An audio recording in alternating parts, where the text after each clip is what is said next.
ታሪካችን የሚጀምረው በ1990 ዓመተ ምህረት የህንድ ዋና ከተማ የሆነችውን ቦምቤን እያስመለከተን ሲሆን እዚቹ ከተማ ውስጥ አንድ ባስካር የተባለ ተራ የባንክ ሰራተኛ አሮጌ ሞተር ሳይክሉን እየነዳ ወደ ስራው ሲሄድ እንመለከተዋለን። የባስካር የስራ ታታሪነት በብዙዎች ዘንድ የተከበረ እንዲሆን አድርጎት ቢሆንም ግን ስራው ተቀያሪ ሸሚዝ ራሱ የሚያስገዛውን ደሞዝ አይከፍለውም። ባስካርም ስራው በወር 6000 ሩፒ ደሞዝ የሚከፍለው ቢሆንም ግን ደሞዙ ስለማይበቃው ሰፈር ውስጥ ከሁሉም ጎረቤቱ ብዙ ብድር እንዳለበት እንረዳለን። ቢሆንም ግን ባስካር የሚጠበቅበትን የሥራ ኃላፊነትን በከፍተኛ ታማኝነትና ትጋት ስለሚያከናውን በባንኩ ውስጥ እጅግ የተመሰገነና ምሳሌያዊ ሰራተኛ ስለሆነ በየወሩ የወሩ ምርጥ ሰራተኛ በመባል የሚሸለም ሰራተኛ እንደሆነ እንረዳለን። ባስካርም በዚህ ታታሪነቱ የተነሳ ወደ ረዳት ስራ አስኪያጅነት የማደግ ትልቅ እድል ስለሚፈጥርለት ባስካር ቤተሰቡን ለመደገፍ የተሻለ ደሞዝ ለማግኘትና ሁልጊዜም ያለማትን መኪና ለመግዛት ይበልጥ እንዲነሳሳ ያደርገዋል። ከዚህም በተጨማሪ ባስካር ከስራ ሰዓት ውጪ ብዙ አካባቢው ነዋሪዎች የራሳቸውን ንግድ ለመጀመር የሚያስፈልጋቸውን መነሻ ካፒታል ከባንኮች ለመበደር የሚያስችላቸውን የብድር ፕሮፖዛልን በማዘጋጀት የተወሰነ ክፍያ እየተቀበለ ይሰራል። ባስካርም የቤተሰቡ በኩር ልጅ ሲሆን የመላ የቤተሰቡ ጀርባ አጥንት ሲሆን በስትሮክ በሽታ ክፉኛ የታመመውንና ማውራት የማይችለውን አባቱን በማስታመምና የታናናሽ የወንድሞቹንና እህቶቹን የትምህርት ወጪ ሙሉ በሙሉ የመሸፈን ሙሉ ኃላፊነትን እንደወሰደ እንረዳለን። ባስካርም ይህ ሁሉ ከባድ ኃላፊነትና ሸክም ቢኖርበትም ግን ሱማቲ የተባለች እጅግ ቆንጆና አፍቃሪ ሚስት ከጎኑ ስላለች ራሱን እንደ እድለኛ እንዲቆጥር አድርጎታል። ባስካርና ሱማቲም በአንድ ካርቲክ የሚባል ወንድ ልጅ የተባረኩ ሲሆን አንድ ቀን ላይ የሱማቲ እህት የልጇን ልደት ልትደግስ ስለነበረ ባስካር ሚስቱን ሱማቲንና ልጁን ይዞ ወደ ድግሱ ይሄዳሉ። እዛም እንደደረሱ የሱማቲ ቤተሰቦች ሱማቲ ደሃ የሆነውን ባስካርን በማግባቷ በሹፈትና በንቀት አይን ይመለከቷታል።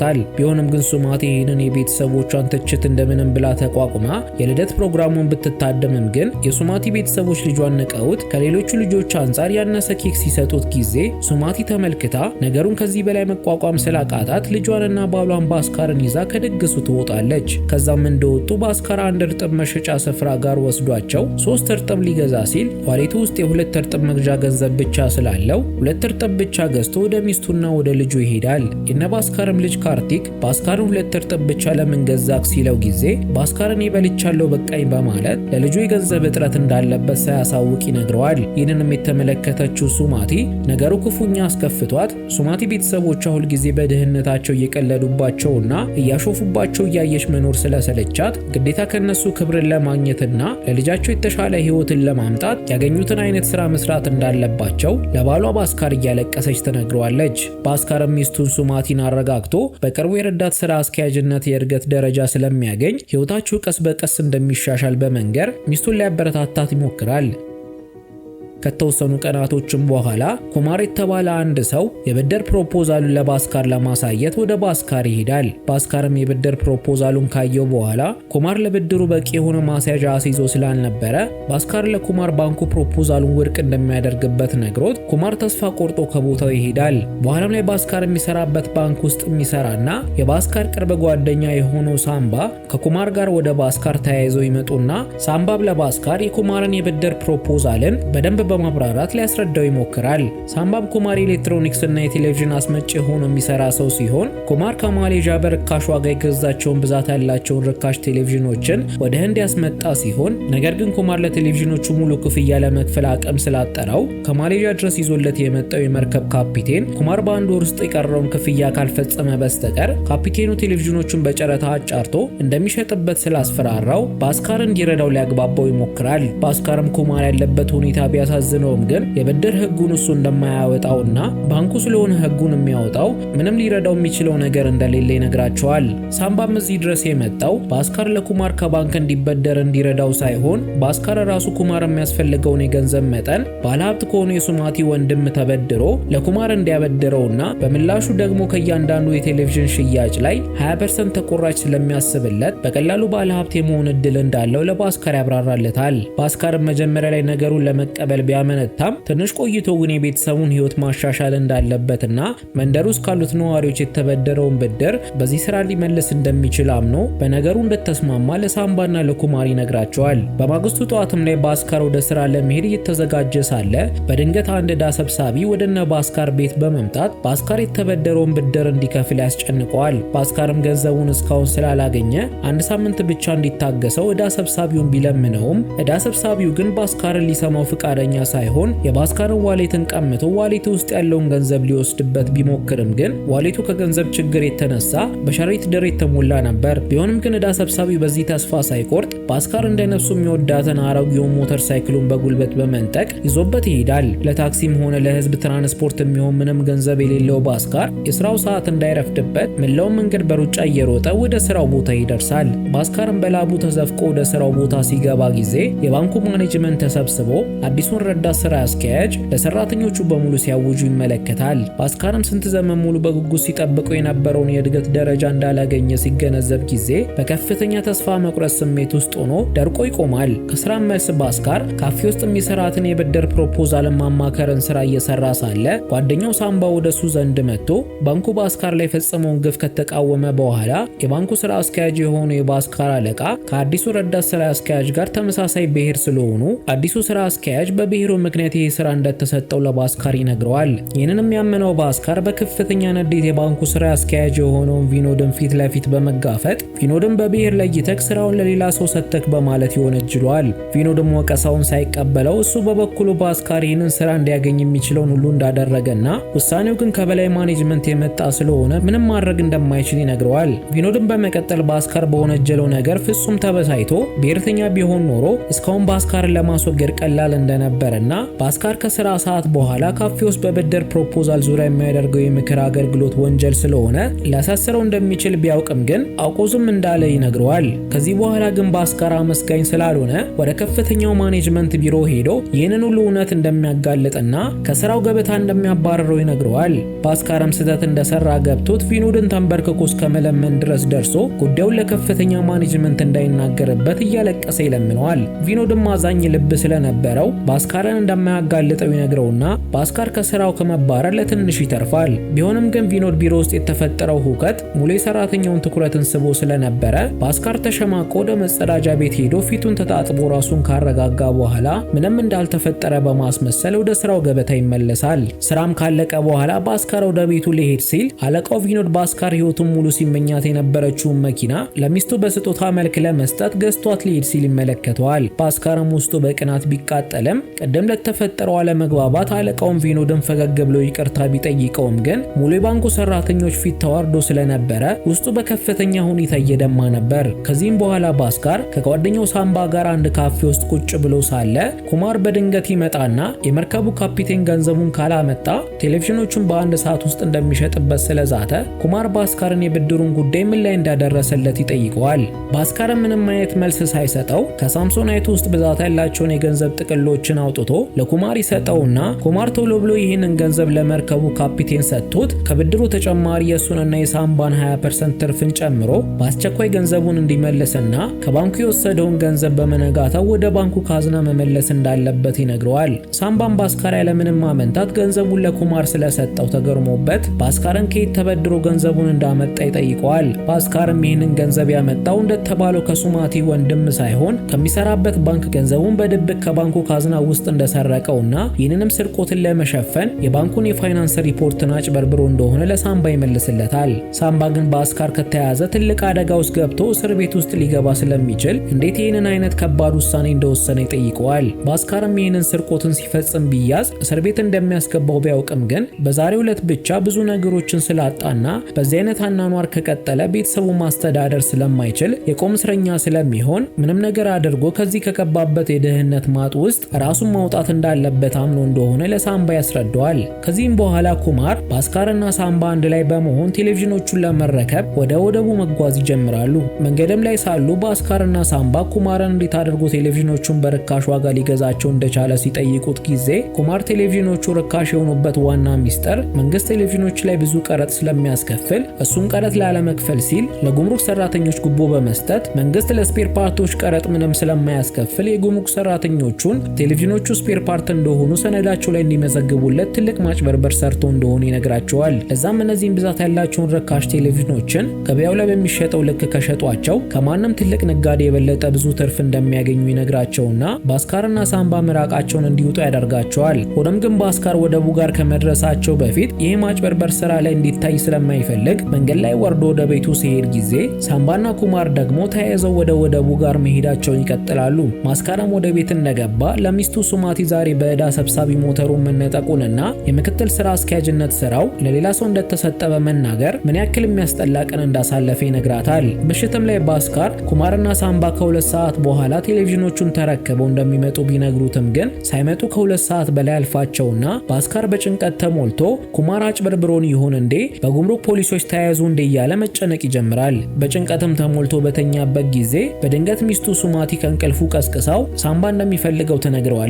ባስካርም ወደ ሳምባ እየተጠጋ ሳለ የሳምባ ፊት ላይ ይታይ የነበረው አጠራጣሪ ስሜት መጀመሪያ ላይ ባስካርን ክፉኛ ያስደነግጠዋል። ሆኖም ግን ባስካር ወደ ሳምባ እየተጠጋ ሲመጣ ከጎኑ ኩማር ገንዘቡን ይዞ ቆሞ ስላየው የባስካር ጭንቀት በቅጽበት ወደ ታላቅ ደስታ ይቀየራል። ከዚህም ቀን በኋላ ባስካር በጠዋት ወደ ስራው እየሄደ ለቀኑ የሚያስፈልገውን ገንዘብ ከካዝናው ውስጥ እያወጣ የገንዘብ ማውጫ ቅጹ ላይ 200,000 ሩፒ ትርፍ ገንዘብ እያወጣ በማጭበርበርና ተወሰኑ ቀናቶች በኋላ ደግሞ እነ ባስካር የቲቪ ሽያጫቸውን ካከናወኑ በኋላ ቀኑ ሙሉ ባንኩ መስኮት ላይ ሰርቶ እንደጨረሰ የተረፈውን ገንዘብ ወደ ካዝናው ሲመልስ ተጨማሪ 200,000 ሩፒ እየጨመረ ገንዘቡን ወደ ካዝናው በመመለስ ማንም እንዳይጠረጥረው ያደርጋል። ባስካርም ከጊዜ ወደ ጊዜ ሀብት እያካበተ ስለነበረ ሰፈር ውስጥ ያለበትን ዕዳዎችን በሙሉ እስከነወለድ እየመለሰና ዕዳ ሰብሳቢው የያዘበትን ሞተሩን ደግሞ ዕዳውን ከፍሎ ያስመልሳል። የነ ባስካርም ንግድ በጥሩ ሁኔታ ማደጉን ሲቀጥል ባስካር ብዙ ገንዘብ ማጠራቀምና ለቤተሰቡ የተንደላቀቀ ህይወትን መፍጠር ይጀምራል።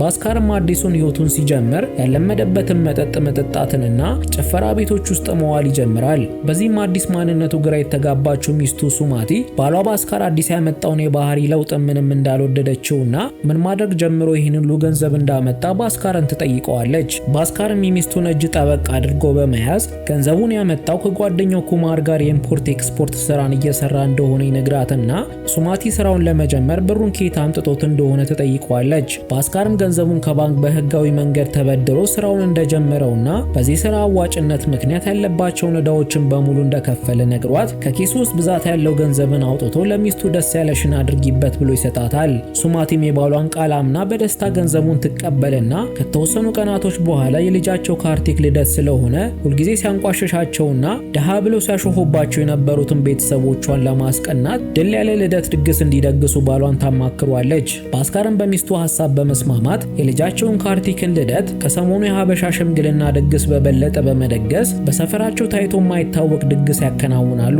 ይህም ድርጊታቸው የሱማቲን ቤተሰብን ከማስቀናቱን በተጨማሪም ልደቱን የታደሙት ህፃናቶችም ጭምር በካርቲክ የልደት ድግስ በከፍተኛ ሁኔታ ይቀናሉ። በዚሁም ምሽትም ላይ ኩማር ድግሱን የታደመ ሲሆን ድግሱ ከተጠናቀቀ በኋላ ባስካርና ሳምባ አንድ ላይ ሆኖ ቁጭ ብለው ማውራት ይጀምራሉ። ኩማርም ልጁ ውጭ ሀገር ሄዶ ኑሮ ስለጀመረ ኩማርም ልጁን ተከትሎ ወደ ውጭ ሀገር ሊሄድ ስለሆነ ከመሄዱ በፊት በጣም ከፍተኛ ገንዘብ መስራት እንዳለባቸው ባልደረቦቹን ይነግራቸዋል። ለዛም እንደሌላው ጊዜ ቴሌቪዥን ሳይሆን የሚሸጡት 1 ሚሊዮን ሩፒ የሚያወጡ 3 ቅንጡ መኪናዎች ወደብ ላይ ስላሉ እነሱ እነዚህ መኪናዎችን ከሸጧቸው ትርፋቸው 4 እጥፍ እንደሚሆን ይነግራቸዋል። ለዛም ይህንን ስራ ለመስራት ባስካር 1 ሚሊዮን ሩፒ የሚያክል ገንዘብን ከባንኩ ማጭበርበር ስላለበት በገንዘቡ ብዛት የተነሳ ስራውን በጣም አደገኛ ስለሚያደርገው ባስካር በስራው ሳይስማማ ይቀራል። ሆኖም ግን ባስካር ኩማርንና ሳምባን ከሸኘ በኋላ ወደ ቤተሰቡ ሲመለስ ጊዜ ልጁ ካርቲክ እናትና አባቱ ለደገሱለት የልደት ድግስ እያለቀሰ ካመሰገናቸው በኋላ ከዚህ በኋላ በኑሮ ደረጃ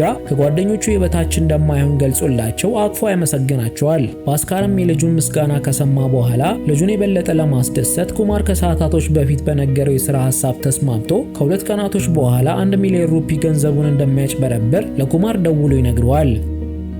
ከ2 ቀናቶችም በኋላ ባስካር 1 ሚሊዮን ሩፒ አጭበርብሮ የሚወስድበትን ሳምሶናይትን በመያዝ ወደ ባንኩ ያመራል። ልክ እንደ በፊቶቹም ጊዜ ጠዋት ላይ ከካዝናው ውስጥ ገንዘቡን ጨምሮ ከወሰደ በኋላ የሥራ ሰዓቱ ሲያልቅ ጊዜ በድብቅ 1 ሚሊዮን ሩፒ ገንዘቡን ወደ ሻንጣው በማስገባት የተረፈውን ገንዘብን ደግሞ ወደ ባንኩ ካዝናው ማንም ሳይጠረጥረው ይመልሰዋል። 1 ሚሊዮን ሩፒ ገንዘቡን ለማጭበርበር የተሳካላቸው እነ ባስካርም ወዲያውኑ ገንዘቡን ይዘው ወደ ወደቡ በማምራት መኪኖቹን ገዝተው መኪኖቹን ወደሚገዛቸው አንድ የማፊያ ቡድን መሪ ያቀናሉ። ሆኖም ግን ቦታው ላይ ሲደርሱ መኪኖቹን የሚገዛቸው የማፊያ ቡድን መሪ በዛሬው ዕለት በፖሊስ ታስረው ሙሉ የባንኩ አካውንት ስለተዘጋበት ስምምነቱን ማድረግ ሳይችሉ ይቀራሉ።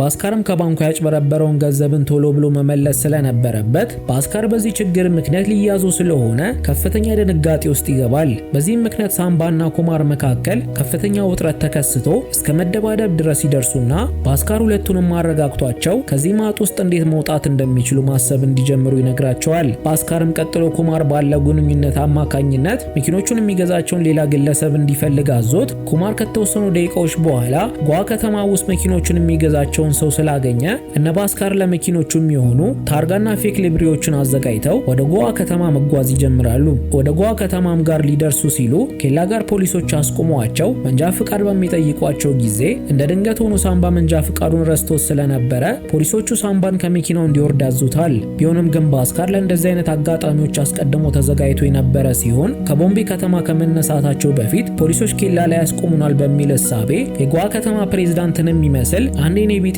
ባለስልጣን ልብስ በማስለበስ የሳምባ መኪና ውስጥ አስገብቶ ስለነበረ ባስካር በምልክት የጓ ከተማ ፕሬዝዳንትን የሚመስለው የኔቢጤን ከመኪናው በማስወጣት የኔቢጤው እንዴት ብትደፍሩ ነው የመንግስት ባለስልጣን መኪናን የምታስቆሙት በማለት ፖሊሶቹን መቆጣት ይጀምራል። በሚገርምም ሁኔታ የባስካር እቅድ ተሳክቶ ፖሊሶቹ ተሞኝተው እና ባስካርን መንገዳቸውን እንዲቀጥሉ ፍቃድ ይሰጧቸዋል። በመጨረሻም ገዢው ዘንድ ይደርሱና መኪኖቹን በከፍተኛ ተርፍ ከሸጧቸው በኋላ ባስካር ኬላው ጋር እንዳይያዙ ለረዷቸው የኔቢጤዎች ዳጎስ ያለ ቲፕ ይሰጣቸዋል። ከዚህም ድላቸው ቀጥሎ ኩማር ወደ ልጁ ጋር ወደ አሜሪካ ስለሚጓዝ ሶስቱም ወደ አየር መንገድ ካመሩ በኋላ ኩማር ባገኘው ከፍተኛ ሀብት የተነሳ አሜሪካ ውስጥ ትልቅ ሆቴል እንደሚከፍትበትና አዲስ ህይወት እንደሚጀምር ለባልደረቦቹ ነግሯቸው ይሰናበታቸዋል። ኩማርም ከመሄዱ በፊት በማንኛውም ጊዜ እርዳታ ከፈለጉ በቀላሉ እንዲያገኙት ስልክ ቁጥሩን ሰጥቷቸው ይሄዳል።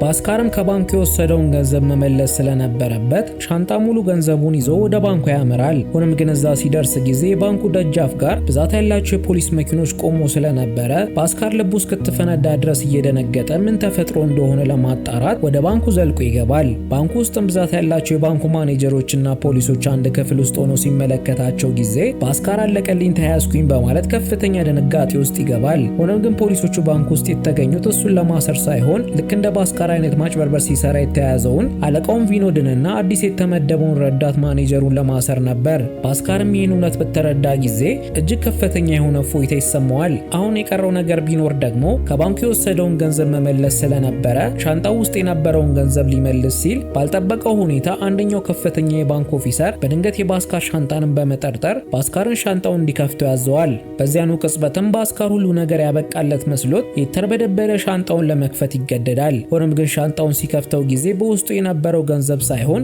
ልብስ ብቻ ነበር። ለካስ ብልጡ ባስካር ጠዋት ላይ ባንኩ ውስጥ በተገኘው ማጭበርበር ድርጊት ምክንያት ባንኩ ውስጥ ፍተሻ ሊኖር እንደሚችል ጠርጥሮ ስለነበረ ሻንጣው ውስጥ ያለውን ገንዘብ ሌላ ቦታ በሚስጥር እንደደበቀው እንረዳለን። ባስካርም ለጥቂት ካመለጠ በኋላ ገንዘቡን ማንም ሳይጠረጥረው ወደ ባንኩ ካዝና ይመልሳል። ከስራም በኋላ ሳምባ ባስካርን አግኝቶት ምንም ያክል የቡድናቸው ጀርባ አጥንት የሆነው ኩማር ከነሱ ጋር ባይሆንም ሁለቱ ብቻ ሆነው የኢምፖርት ንግዱን አጠናክረው እንዲቀጥሉበት ሐሳብ ያቀርባል። ባስካር ግን ዛሬ ባንክ ውስጥ የተፈጠረው አስፈሪ ክስተት ለሱ ትልቅ የማስጠንቀቂያ ደውል ስለሆነለት ባስካር ከዚህ በኋላ በዚህ ህገወጥ ስራ ላይ እንደማይሳተፍ በግልጽ ለሳምባ ይነግረዋል። ሳምባ ግን አሁንም ተጨማሪ ገንዘብ ለማግኘት ክፉኛ ስለጓጓ ሙሉ ጊዜውን በህገወጥ ንግዱ ለመዋል ሲል ከባንክ ስራው በገዛ ፍቃዱ ይለቃል። ብዙ ጊዜያቶችም ካለፉ በኋላ ባስካር ከህገወጥ ስራው ያገኘውን ገንዘብ ማጠራቀም የቻለ ቢሆንም ግን ታናሽ ወንድሙ ውጭ ሀገር ሄዶ ለመማር የትምህርት እድል ስላገኘ ለትምህርቱም የሆነውን ክፍያ እንዲከፍልለት ባስካርን ይለምነዋል። ባስካርም ይህን ሁሉ ገንዘብ ያገኘው በስንት መከራ መሆኑን በሚገባ ቢያውቅም ግን ባስካር ለወንድሙ ትምህርት ሲል ያጠራቀመውን ገንዘብ ሙሉ በሙሉ ለወንድሙ ይሰጠዋል። ከተወሰኑ ቀናቶችም በኋላ ባስካር በባንኩ ከፍተኛ ማኔጅመንት ተጠርቶ ባስካር ሲሰራው የነበረው ማጭበርበር የተደረሰበት መስሎት ፈራ ተባ እያለ ወደ ባንኩ ከፍተኛ ማኔጅመንት ቢሮ ያቀናል። ሆኖም ግን ባልጠበቀው ሁኔታ ባንኩ ባስካርን አዲሱ ረዳት ስራ አስኪያጅ አድርጎ እንደሾመውና በወር የሚከፈለውን 6000 ሩፒ ደሞዙን ወደ 19500 ሩፒ ደሞዝ እንዳሳደጉለት ይነግሩታል። ይህን ሁሉ ጊዜም ይህንን የሥራ ዕድል በጉጉት ሲጠብቀው የነበረው ባስካር በዚህ ዜና ከፍተኛ የሆነ ደስታ ውስጥ ይገባል። ደስታው የሚበልጥ ጥፍ እንዲሆንለት ደግሞ ባንኩ ከሙሰኛው ቪኖር ላይ ወረሰውን ባስካር የሚወዳትን መኪና ለባስካር በማበረታቻ መልክ ይሰጠዋል። ባስካር መኪናውን እያገለበለበ እየነዳ ወደ ቤቱ ከሄደ በኋላ ለሚስቱና ለልጁ መኪናውን ያሳያቸዋል። ቀጥሎም ባስካር ለሚስቱ ሱማቲ ስንት ዘመን ሙሉ ሲመኙ የነበረውን እድገት እንዳገኘና ከዚህ በኋላ ህይወታቸው በድህነት የተሞላ እንደማይሆን ይነግራታል። ባስካርም አዲሱ ደሞዝ ምንም አይነት የህገወጥ ስራ ላይ እንዳይሰራ ስለሚያደርገው ባስካር ዳግመኛ ከባንኩ ላይ ለመስረቅ ለራሱ ቃል ይገባል። ሁሉም ነገር ሰላም መስሎ ከታየ ከ6 ወራትም በኋላ ባስካር ሱራጅ ከተባለ አንድ ደላላ ጋር ይገናኛል። ይህ ሱራጅ የሚባለውም ደላላ በባንኮች መካከል በሚደረግ የገንዘብ ብድር ግብይት ላይ የሚሰራ መካከለኛ ሰው የነበረ ሲሆን ሱራጅ ካታሪ ለሚባል ባንክ የነባስካር ባንክ ብድር እንዳይመቻችላቸው ይጠይቅላቸዋል። ባስካርም ብድሩን ፈቅዶ ለሱራጅ ገንዘቡን በቼክ አድርጎ ከሰጠው በኋላ ካታሪ ባንክ ገንዘቡን ከ2 ሳምንት በኋላ እስከነወለዱ ጨምሮ መመለስ እንዳለበት ያስጠነቅቀዋል። ሆኖም ግን ሱራጅ የመመለሻ ጊዜውን ትንሽ እንዲያረዝምላቸው ለባስካር በጉቦ መልክ ሰዓት ሊሰጠው ይሞክራል። ባስካር ግን ከወንጀል ራሱን ስላስራቀ የሱራጁን ጉቦ ውድቅ በማድረግ ካታሪ ባንክ ከ2 ሳምንት በኋላ ገንዘቡን መመለስ እንዳለበት በድጋሚ በማስጠንቀቅ ሱራጅን አመናጭቆ ከቢሮ ያባርረዋል።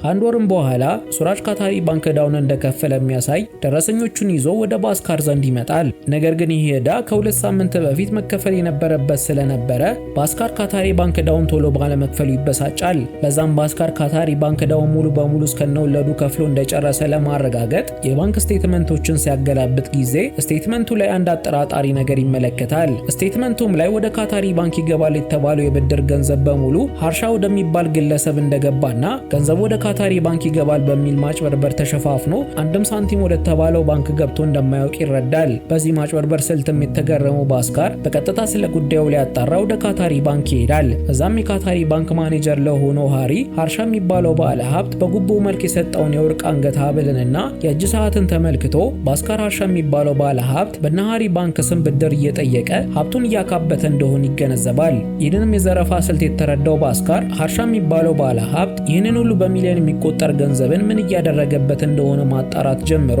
ሀርሻ ገንዘቡን በሙሉ በአክሲዮን ሽያጭና ግዢ ላይ እንደሚያውለው ይረዳል። ሀርሻም ይህንን ገንዘብ ከባንኩ አጭበርብሮ ከተበደረ በኋላ ከተማ ውስጥ አክሲዮኖቻቸውን በጣም በትንሽ መጠን የሚሸጡትን ድርጅቶች ላይ በቢሊዮን የሚቆጠሩ አክሲዮኖችን በመግዛት የድርጅቱን ካፒታል ከፍ ያደርገዋል። ከዛም ሀርሻ በገዛው አክሲዮን ምክንያት ብዙ ሰው ሼሩን ለመግዛት ሲረባረብ ጊዜ ሀርሻ ገዝቷቸው የነበሩትን ሼሮችን በሙሉ በመሸጥ በጣም ትልቅ የሆነ ትርፍ የማምረት ህገወጥ ስራ ላይ እንዳለ ባስካር ይገነዘባል። ባስካርም ይህንን የሀርሻን ህገወጥ ስራን ከተረዳ በኋላ የተሰራ ያለው ከፍተኛ የገንዘብ መጠን አጓግቶት እዚህ ህገወጥ ስራ ውስጥ ለመስራት ይወስናል። ከተወሰኑ ቀናትም በኋላ ባስካር ደላላውን ሱራጅን አግኝቶት ከሀርሻ ጋር ከጀርባ የሚሰሩትን ህገወጥ ስራቸውን እንደደረሰበት ይነግረዋል። ነገር ግን ባስካር ይህንን ግዙፍ ወንጀል ከማጋለጥ ይልቅ እሱም የዚህ ህገወጥ የገንዘብ ተከፋይ ለመሆን እንደወሰነና ይህ ወንጀል እንዳይጋለጥባቸው ከፈለገ ከእያንዳንዱ ትራንዛክሽን 1% ኮሚሽን እንዲሰጡትና እና ሀርሻ የሚገዙትን የድርጅት አክሲዮን ሼርን አስቀድመው እንዲነግሩትና አክሲዮኖቹን ደግሞ መልሰው ሲሸጡትም አስቀድመው እንዲነግሩት ለሱራጅ ነግሮት ሱራጅ ምንም ሳያቅማማ በባስካር ሀሳብ ይስማማል። ብዙም ሳይቆይ ባስካር 25 ሚሊዮን የሚያወጣ የመጀመሪያ ኮሚሽኑን ይቀበላል። ነገር ግን ገንዘቡ ህገወጥ በመሆኑ ህጋዊ ለማስመሰል ህገወጥ ገቢን ለመሸፋፈን ወይንም መኒ ላውንደሪንግ መስራት ስለነበረበት በዚህ መኒ ላውንደሪንግ ስራ ላይ የሚሰራ የኩማር የቀድሞ አጋር የሆነና በገንዘብ ማሸሽ ስራ ላይ የተካነ አንዋር የሚባልን ሰው ያገኛል። አንዋርም ይህንን የወንጀል ገንዘብን ንጹህ ለማድረግ የሚያውቃቸውን የሎተሪ ድርጅቶችን በጉቦ በመደለል ለባስካር የሎተሪ አሸናፊ ቁጥርን ሰጥተውት ባስካር የ25 ሚሊዮን ሩፒ ሎተሪ እንደወጣለት በማስመሰል ህገወጥ ገንዘቡን ህጋዊ ያደርጉታል። ቢሆንም ግን ይህ ገንዘብ ብቻ ለባስካር በቂ ስላልሆነ ሎተሪ ወጣልኝ በሚል ሰበብ ያጭበረበረውን 25 ሚሊዮን ሩፒ ገንዘብን ካገኘ በኋላ ከሱራጅ በቅርብ ዋጋቸው ወደቁ ርካሽ የድርጅት አክሲዮኖችን ለይቶ እንዲነግረው ካደረገ በኋላ አክሲዮኖቹን በብዛት ይገዛል። ከዛም እነዚህ አክሲዮኖች በብዛት በመገዛታቸው ምክንያት ዋጋቸው ወደ ሰማይ ሲተኩስ ጊዜ ባስካር ከሱራጅ ባገኘው መረጃ መሰረት መልሶ አክሲዮኖቹን ይሸጥና በሚሊዮኖች የሚቆጠር ገንዘብ ያተርፋል። በዚህም ምክንያት ባስካር ህይወቱ ከበፊቱ እጅግ በተለየ ሁኔታ በከፍተኛ ቅንጦት የተሞላ ሆኖ ለቤተሰቡ ቅንጡ ልብሶችን፣ ቅንጡ የወርቅ ጌጣጌጦችን በመግዛት ያሽራቸዋል። ከዚህም በተጨማሪ ሰፈር ውስጥ ባስካርን በድህነቱ የሚያውቁትን ጎረቤቶቹን አሁን እጅግ ትልቅ ባለጸጋ መሆኑን ለማሳየት አዲስ ሌተስት ቅንጡ መኪና ይገዛል። ከጥቂት ጊዜም በኋላ ባስካር የሱማቲን የረጅም ጊዜ ህልም በማሳካት አንድ ዘመናዊ ምግብ ቤት ይከፍትላትና ሱማቲ ህልሟ በመጨረሻውን በመሆኑ ወደር የሌለው ደስታ ይሰማታል። እውነታው ግን ከዚህ ምግብ ቤት በስተጀርባ ባስካር ምግብ ቤቱን የህገወጥ ገንዘቡን የሚቀይርበት ወይንም መኒ ላውንደሪንግ የሚሰራበት የሚያገኙበት ቢዝነስ እንደሆነ እንረዳለን። ነገር ግን የድንገተኛ ሀብትና የቅንጦት ህይወት የባስካርን ማንነት ሙሉ በሙሉ መቀየር ይጀምራል። የቀድሞ ትሁትና ምስኪን የነበረው ሰው ቀስ በቀስ ትዕቢተኛና አብሬተኛ እየሆነ መጥቶ በገዛ ሚስቱና ልጁ ላይ እንኳን ሳይቀር መጥፎ ባህሪውን ማሳየት ይጀምራል። አንድ ቀንም ላይ ካታሪ ባንክ ማኔጀር የሆነው ሃሪ ወደ ባስካር ዘንድ በመምጣት በባንካቸው ስም ሊያደርጉት የነበረውን ብድርን ኦዲት እንዲያደርጉ ወደ ባስካር ቢሮ ይመጣል። ሆኖም ግን እነ ባስካር የባንኮቹን ስቴትመንቶቹን እያገላበጡ ኦዲት በሚያደርጉበት ጊዜ ሃሪ እሱ ሳያውቅ በፌክ ማህተምና ፌክ በሆነ በሱ ፊርማ በቢሊዮን የሚቆጠር ገንዘብ ከነባስካር ባንክ ወደ ሃርሻ የግል አካውንት በቀጥታ ሲገባ እንደነበረ ይገነዘብና ሃሪ ከፍተኛ የሆነ ጭንቀት ውስጥ ይገባል። በዚህም ማጭበርበር ምክንያት ፖሊሶች ሃርሻን በቁጥጥር ስር ቢያውሉት እነሱ ወንጀሉ ላይ ንክኪ ስላለባቸው ሃርሻ በፖሊስ እጅ እንዳይወድቅ አጥብቀው ይመኛሉ። ሃሪም የደም ግፊት ታማሚ ስለነበረ በድንጋጤው ምክንያት ራሱን ስቶ ከደረጃ ላይ በመውደቁ ወዲያውኑ ነባስካር ሃሪን አፋፍሰው ወደ ሆስፒታል ቢወስዱትም ግን ሃሪ ሆስፒታል ከመድረሱ በፊት ህይወቱ እንዳለፈ ዶክተሩ ይነግራቸዋል። የሃርሻን ደላላ የነበረውም ሱራጅ ይህንን ክስተት ሰምቶ ወደ ሆስፒታሉ መጥቶ የነበረ ሲሆን ባስካር ሱራጅን አግኝቶት ሁኔታዎች ወደ ባሰ አደጋና በዚህ ማጭበርበር ወንጀላቸው ምክንያት ተጨማሪ ሰው ከመሞቱ በፊት ሱራጅ አለቃውን ሃርሻንን ይህንን ማጭበርበርን እንዲያቆም እንዲነግረው ትዕዛዝ ይሰጠዋል። ሆኖም ግን ሱራጅ ሃርሻ በዚህ ማጭበርበር ስራ ትልቅ ኦፕሬሽን ስለገነባ ነገሩን ለማስቆም ባስካር እንዳለው ቀላል እንዳልሆነ ያስረዳዋል። በዚያኑ ምሽትም ላይ ባስካር ከፖሊስ ጣቢያ ስልክ ተደውሎለት ወደ ፖሊስ ጣቢያ እንዲመጣ ይደረጋል። ባስካርን በቀጥታ ወደ ፖሊስ ጣቢያ ሲሄድ ጊዜ ሳምባ በህገ ወጥ ኢምፖርት ወንጀል ታስሮ እንደሆነ ይገነዘባል። ባስካርን ፖሊሶቹ ሳምባ ላይ ጥልቅ የሆነ ምርመራ ካካሄዱበት እሱም እዚህ ህገ ወጥ ስራ ላይ እንደነበረ ሊጋለጥ እንደሚችል ስለገባው ራሱን ለማትረፍ ሲል እንደምንም ብሎ ለፖሊሶቹ ጉቦ ከፍሎ ሳምባ በዋስ እንዲለቀቅ ያደርጋል። በማግስቱም ባስካርና ቤተሰቡ ታማኝ የነበረችውን የሱማቲን እናት ሊጠይቁ ይሄዳሉ። በዚህም ጊዜ ባስካር እጅግ ባለጸጋ ስለነበረ የሱማቲ ቤተሰቦች በድንገት ለነ ባስካር ከፍተኛ ክብር መስጠትና ብድር መጠየቅ ይጀምራሉ። የሱማቲም እናት ባስካርን ገንዘብ እንዲሰጣቸው እንድታግባባው ሱማቲን ደጋግመው ሲጠይቋት ጊዜ ሱማቲ ከፍተኛ ብስጭት ውስጥ ገብታ ቤተሰቦቿ ጥቅመኛ ሰዎች እንደሆኑና እነሱ ችግር ላይ በነበሩ ጊዜ የትኛቸውም ሊረዷቸው ፈቃደኛ እንዳልነበሩና ይባስ ብሎም በደህንነታቸው ሲያጣጥሏቸው እንደነበሩ በመናገር ክፉኛ ትቆጣቸዋለች። እናትየውም ተናዳ ሱማቲን በመቆጣት የምግብ ቤቱ ሐሳብ የሷ እንደነበረና ሱማቲ እናቷን የሥራ ሐሳብ ወስዳ እንደበለጸገች በመናገር ሱማቲን ታንቋሽሻታለች። ሱማቲም ይህንን ስትሰማ ጊዜ ክፉኛ ተበሳይታ ወደ ምግብ ቤቷ በመሄድ ምግብ ቤቱን ስብርብር አድርጋ ታፈራርሰዋለች። ባስካርም ሱማቲን እንድትረጋጋና እናቷ እንደዛ ስላለቻት ብቻ ምግብ ቤቱን ማፈራረስ እንደሌለባት ይነግራታል። ሱማቲ ግን እንደዚህ እንድትሆን ያደረጋት የእናቷ ንግግር ብቻ ሳይሆን ባሏ ባስካር አጠራጣሪ በሆኑት የገቢ ምንጮቹ ምክንያት ባስካር ላይ ያየችው የባህሪ ለውጥ እንደዚህ እንዳደረጋት እያለቀሰች ትነግረዋለች። ወደ ቤትም ከተመለሱ በኋላ በሚገርም ሁኔታ በስትሮክ ታሞ ማውራት የማይችለው የባስካር አባት ባስካርን ጠርቶት ሊያነጋግረው እንደሚፈልግ ይነግረዋል። ባስካርም አባቷ አንደበቱ እንደተመለሰለት ሲመለከት ጊዜ እጅግ ተገርሞ ወደ አባቱ ዘንድ ይሄዳል። አባትየውም በድሮ ጊዜ ያለ የተባለ አካውንታንት ስለነበረ የሱማቲ ምግብ ቤት ኦዲት በሚያደርግበት ወቅት ብዙ አጠራጣሪ የፋይናንስ ሪፖርቶችን እንዳገኘ ከነገረው በኋላ ባስካሪን ምግብ ቤትን በመጠቀም መኒ ላውንደሪንግ ሲሰራ እንደነበረ እንዳወቀበት ይነግረዋል። ባስካርና አባትየውም ይህንን እያወሩ ፍጥጫ ላይ ሳሉ በሩ ጋር ሆና ሱማቲ ይህን ሁሉ ነገር ሰምታ ስለነበረ ሱማቲ በባስካር ክፉኛ ታዝናለች። ባስካርን በድርጊቱ ምክንያት ሚስቱና አባቱ በጣም እንዳዘኑበት ተገንዝቦ ከፍተኛ የሆነ ጸጸት ውስጥ ይገባል። ለዛም ባስካር ተዘፍቆበት የነበረውን ወንጀልና ህገወጥ ድርጊቱን ለማቆም ወስኖ መኒ ላውንደሪንግ የሚሰራበትን የሱማቲ ምግብ ቤት በመሸጥና በሱራጅ በኩል የሚመጣለትን የካታሪ ባንክ ፌክ ደረሰኞችን መቀበል ያቆማል። የባስካርም አባት ልጁ ስግብግብነትን አሸንፎ ወደ ቀድሞ ሐቀኛና ትክክለኛ ማንነቱ ለመመለስ በመወሰኑ እጅግ እንደኮራበት ለባስካር ይነግረዋል። ባስካርም አባቱ እንደዚህ ብሎ ካበረታታው በኋላ የተወሰነ ያካበተውን ሀብቱን ለቤተሰቦቹ በመስጠት በቤተሰቡ ሰላም መልሶ በማምጣት የቅንጦቱን ህይወቱን ሙሉ በሙሉ ትቶ ወደ ቀድሞ ህይወቱ ይመለሳል። አንድ ቀንም ላይ ሱራጅ ባስካር የካታሪ ባንክ ብድር ላይ እየፈረመ እንዳልሆነ ለከፍተኛ የባንኩ አመራር ስለተናገረ ከፍተኛው የባንኩ አመራር ባስካርን ወደ ቢሮ አስጠርቶት የካታሪ ባንክ ብድርን በተደጋጋሚ ጊዜ ውድቅ በማድረግ ባንካቸውን ስሙን እያስጠፋው ስለሆነ ይህንን ብድር ፈርሞ ካልፈቀደ በስተቀር ከስራው እንደሚያባርሩት ያስፈራሩታል። ነገር ግን ባስካር ቀድሞውንም የመልቀቂያ ደብዳቤውን አዘጋጅቶ ስለነበረ ራሳቸው የብድር ጥያቄው ላይ ፈርሞን የስራ ይለቀቅ ያለው በማለት የስራ መልቀቂያ ማመልከቻውን አስገብቶ ስራውን ይለቃል። ከዛም ባስካር በቀጥታ ወደ ሴንትራል ባንክ በመሄድ የባስካር ባንክ ምን አይነት የማጭበርበር ወንጀል ውስጥ እንደገባ የጽሁፍ ሪፖርት ጽፎ ያስገባና ሴንትራል ባንኩ ሲቢአይ የሚባለውን የኦዲተር ድርጅትን ወደነ ባስካር ባንክ በመላክ ምርመራ እንዲጀመር ያደርጋል። ከተወሰኑ ቀናቶችም በኋላ የሲቢአይ ድርጅት ወኪል የሆነው ላክሽማን የሚባል ሰው ነገሩን እንዲያጣራ ተመድቦ ባስካርን በአንድ ወቅት ለጥያቄ ወደ ባንኩ ይዞት ይሄዳል። የሲቢአይ ወኪል የሆነው ላክሽማንም ባንኩን ኦዲት ሲያደርግ ጊዜ ባስካር አካውንት ውስጥ 100 ሚሊዮን ሩፒ ገንዘብ እንዳገኘና